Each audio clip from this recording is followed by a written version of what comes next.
শ্ৰদ্ধাৰ আজিৰ এই গুৰু প্ৰণাম অনুষ্ঠানত সমবেত হোৱা মোৰ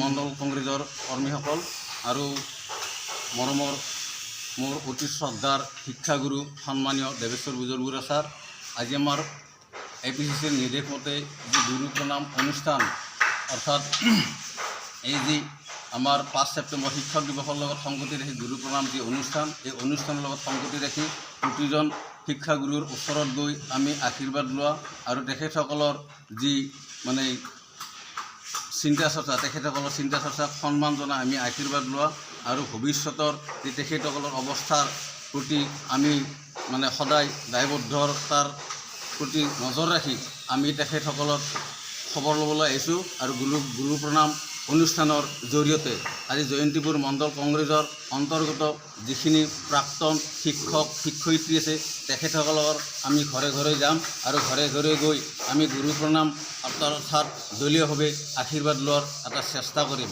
হয়, কিমানজন শিক্ষয়িত্ৰী আপোনালোকে? আমাৰ জয়ন্তীপুৰ মণ্ডল কংগ্ৰেছৰ অন্তৰ্গত খুব কমেও 20ৰ পৰা 25জন শিক্ষক শিক্ষয়িত্ৰী আছে।